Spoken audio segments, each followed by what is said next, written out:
Hello, Sir Edgar. Merry Christmas. And here is my report in our subject, Literary Criticism, Let 102. So, I am assigned with 3 topics, and for today's discussion, we are going to talk about Surrealism, Dadaism, and Avant-Garde. So, shall we start? Let's talk about the first topic, which is the Surrealism. So when we say Surrealism, according to my research, it is a movement of literature, art, and drama in which creators choose to incorporate dreams and the unconscious and fuse reality and pure imagination. So some of the keywords that we should not forget when we say Surrealism is this: creators choose to incorporate their dreams and of course the unconsciousness and fuse it with what is reality. And we also include our imagination. It is purely imagined. When we say surreal, it means marked by the intense, irrational reality of a dream. So things that are surreal are strange, fantastical, it's difficult to understand, or bizarre. So they may be emotionally unsettling or hair-raising in their absurdity. And it makes it unique. And it has an edge when we talk about it in the literature world. So, proponents of the movement, which was as prominent, if not more in the realm of visual arts as in literature, were fascinated by the idea that one could tap into their unconsciousness and channel it into their art. So their literature and art sometimes depicted surprising. So we have this called imagery juxtaposed. So it is against mundane, everyday settings and entirely imagined narratives and scenes. So the movement was started by Andre Breton in 1920s in the wake of the First World War. So he asserted that Surrealism was a revolutionary movement.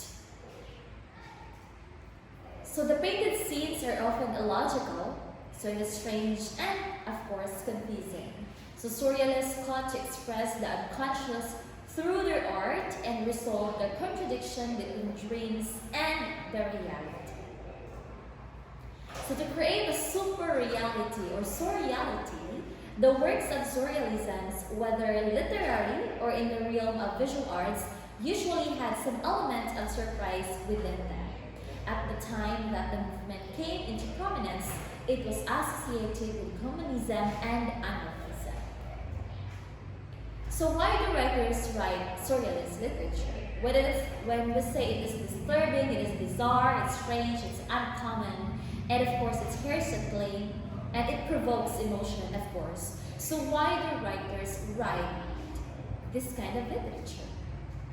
So Surrealism was used by writers in the 1900s as a way to push back against the standards of the pre-World War I period. So it was a reaction, as was all of the modernism movement, to the norms of the past. So creatives were looking for a new way to understand the world, as they have been so utterly overturned during the years of the First World War.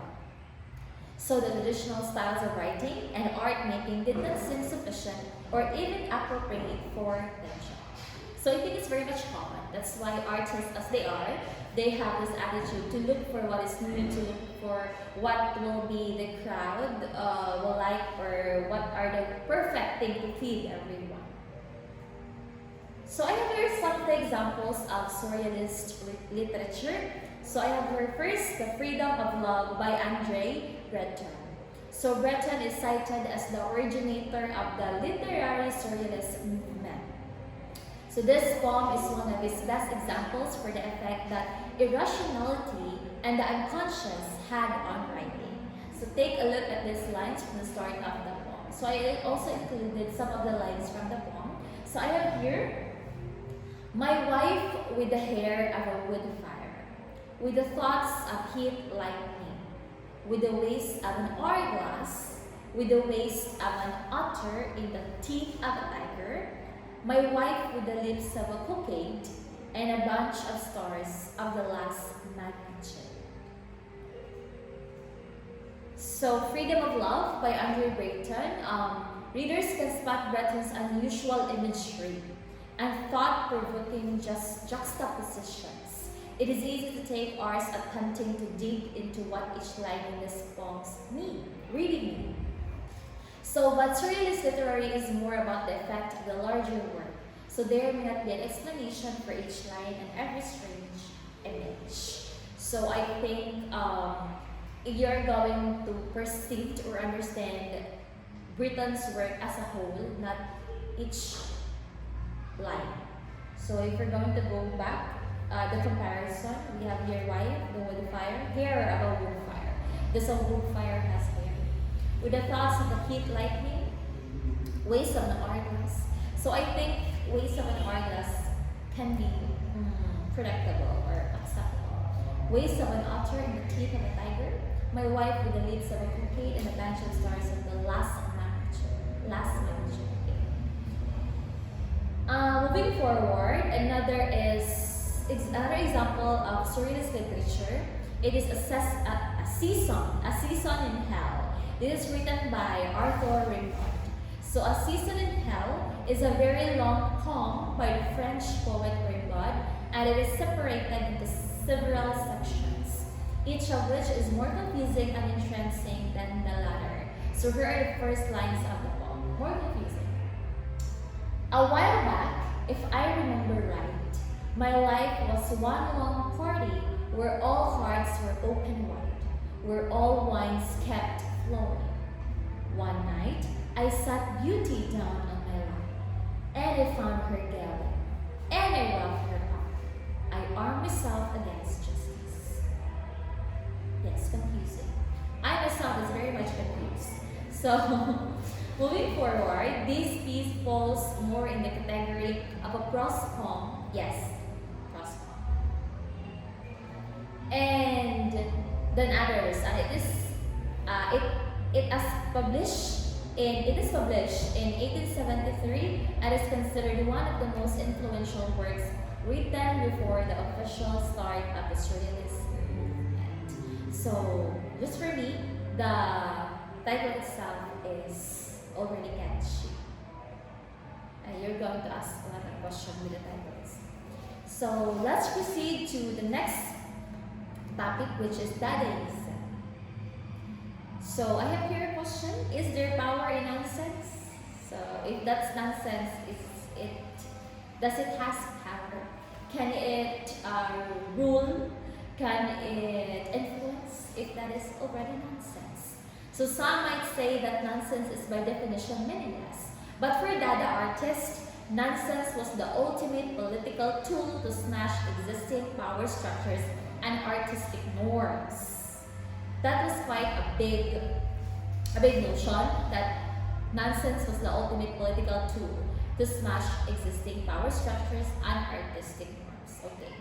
So Dadaism is an art movement which arose in 1916 in Zurich, with Switzerland, and lasted until the mid-1920s. So the movement was firmly planted within the Avant-Garde and staunchly rejected any norms of the artistic world at the time.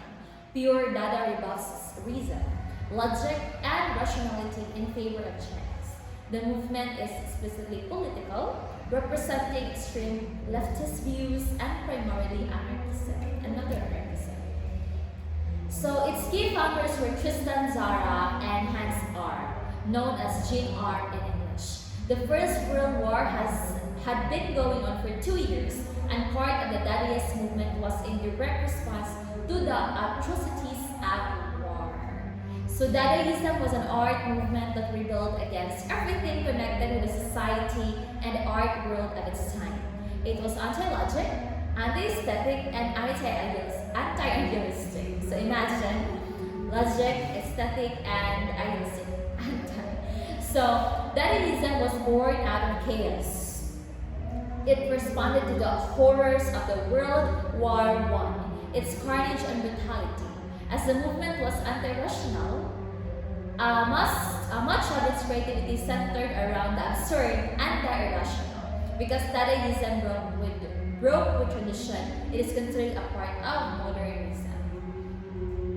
So these are the following characteristics of Dadaism. Dadaism aimed to subvert traditional perceptions of the arts and society. It has used various methods including found objects, collage, photography, and photomontage. So an important aspect of Dadaist expression was its randomness, the randomness. So for example, a collage would consist of randomly turned printed materials without order and method. You're just going to put everything in there. So the pieces would be rearranged to create humorous or disturbing images.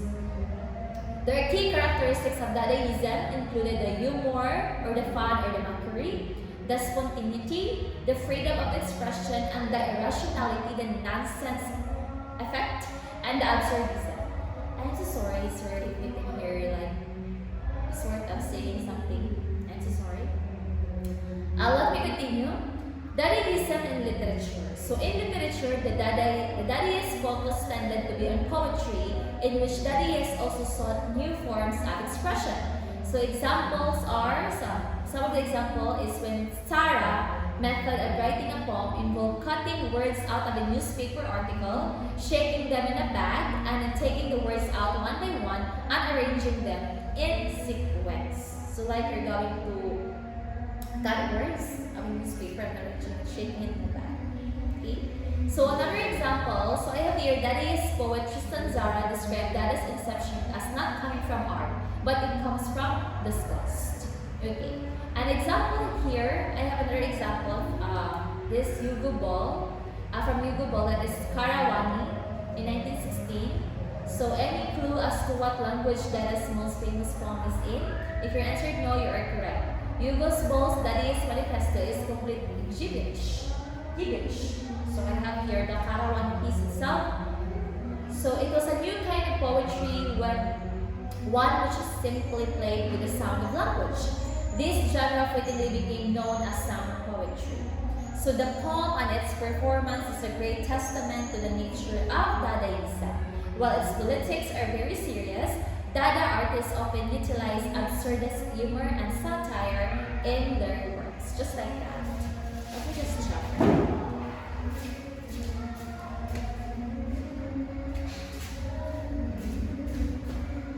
Okay. To continue, so another Dadaism example, I have here Yugo Ball. So he created 6 sound poems in 1916 that he would recite or perform while dressed in a paper and a cardboard costume. So the poems were intentionally incoherent, and Ball invented his own language to write them in.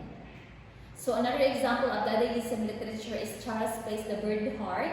As with all other Dada's work, Dada plays were intended to be anti-plays, a complete reversal of what theater audiences expected. So a complete reversal. If the people are expecting a smooth, a nice performance, well, Dadaism is the opposite. Tara's The Bird Heart was no exception. There was no storyline and little or no coherence. Dialogues were held in a nonsense language between a nose, ear, mouth, eye, neck, and eyebrow, accompanied by confusing ballet and music. So it is a complete, beautiful tragedy. So another is avant-garde, the last topic for this discussion. In literature, the term avant-garde refers to poetry or prose that pushes the boundaries and is experimental. So for instance, in the novel's avant-garde approach, the author boldly shattered narrative conventions, presenting a storyline that unfolded in non-linear fragments, challenging readers to embrace a new and unconventional literary experience. So avant-garde literature rejects the standard practices of other writers and instead looks for what's new and exciting. Innovation is at the heart of avant-garde work. Sometimes avant-garde writing is radical. It is hard to comprehend and more often than not are rejected by contemporary readers. Sometimes it takes decades for writers who engage with avant-garde themes to be recognized for their contributions. In other instances, avant-garde literature becomes mainstream and incredibly popular. So I think it takes like how many decades for their literary artwork to be recognized, because it's very hard for them to see the beauty in it at that very moment, because these crafts are absurd and common, and When we say contemporary readers, I believe that they are more onto specific elements that they're looking into an artwork or in a literary piece. That's why maybe the first time we're going to met some of these literary pieces, I think they'll find it nonsense. Will not really, because they do not follow rules. They have this different element to share to everyone. So, avant-garde literature encompasses the work of authors that fall under the specific genres of magic realism and dirty realism, as well as those who work within movements like the beats and more. Today, much of this literature may not seem particularly extreme or revolutionary, but at the time in which it was written, it pushed the boundaries of what people thought was possible, appropriate, and worth doing in the literary world. So it pushes boundaries. So it will, I think, avant-garde, Dadaism, and Surrealism is not for everyone. This is not for all the writers and all readers, especially all people in the literary world or in the art world itself. So it takes someone with creative imagination, with an open imagination, rooms to think the following thoughts that the writer put in there. I believe it is hard for an author to be understood by the readers bits by bits. Like, what is my thought about this? Would it be the same with your thoughts? So I guess there will be different interpretation on the author's work, but the author's concept must live on. Like, we should know what is the real ingredient of this literary piece. So I think that's a beauty of these kind of artworks or literary piece. So I have also examples. So examples of avant-garde literature, we have number 1, 100 Years of Solitude. Solitude boy. 100 Years of Solitude by Gabriel Garcia Marquez.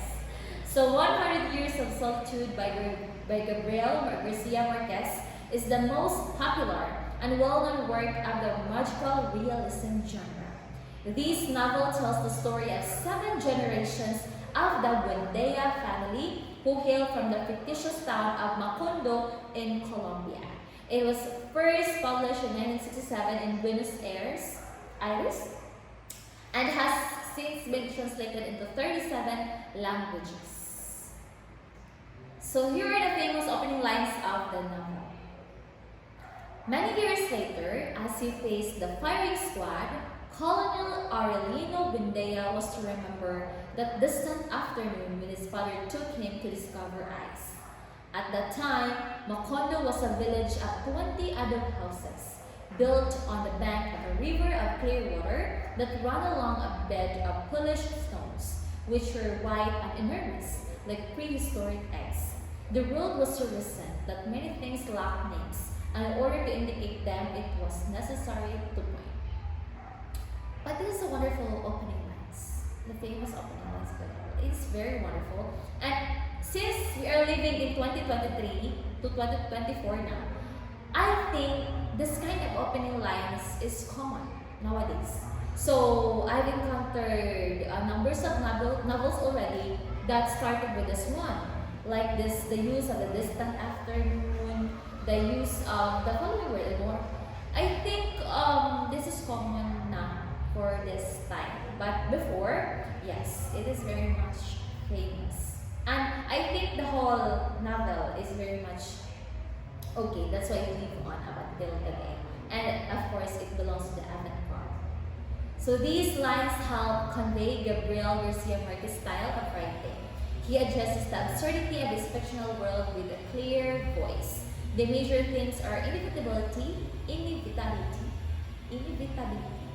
and the repetition of history. So it is considered Garcia Marquez's masterpiece. Okay.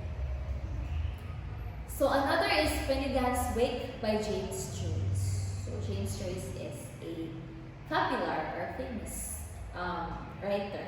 So Finnegan's Wake is an ideal example of what avant-garde literature can be like. The novel is regarded for its experimental style and has a reputation as one of the most difficult books in the English language. For most readers, the novel presents a serious challenge. This is in part due to its lack of cohesive narrative. It is one part a collection of fables and another part an analysis or deconstruction. There are neologisms, nonce-words, and examples of sesquipedalian writing. This James Joyce, he used words that are up to 100 letters long. Here is a notorious passage from the book. This is the part wherein it's very hard to understand because of the usage of the following letters, words that we don't even know exist in the dictionary. So here. So the fall, I don't know how to really read the babalad, something like that. Of a once Wall Street told bar is retailed early in dead and latter in life down through all Christian minstrelsy. The great fall of the off-world entailed as such short notice, that truth of Avant-Garde. One will to the west in quest of the stumpy tricks. That was cute. And there, up Turnpike Point and Place is at the knockout in the park where oranges have been laid to rust upon the greens since Devlin first loved me. Okay. Indeed, it's very hard to understand. So the example of nonsense language from these passages are meant to represent the sound of a thunderclap and one that's connected to the fall of Adam and Eve. Okay. So it talks about, it represents the sounds of the thunderclap that was connected to the fall of the Adam and Eve. So throughout, readers will also find examples of stream of consciousness writing and numerous allusions that present yet another challenge to readers. Now they added, or James Joyce also added these allusions, numerous allusions, to make it more challenging. So why is the avant-garde literature important? Why is this important, by the way? So avant-garde literature is important because it is now new styles and genres develop. So if writers did not push the envelope of what is possible, literature would remain stagnant and unchanged. It's only due to those who are willing to take a chance that literature takes great leaps and bounds forward. It's very much important in following topics: Surrealism, Dadaism, Avant-Garde.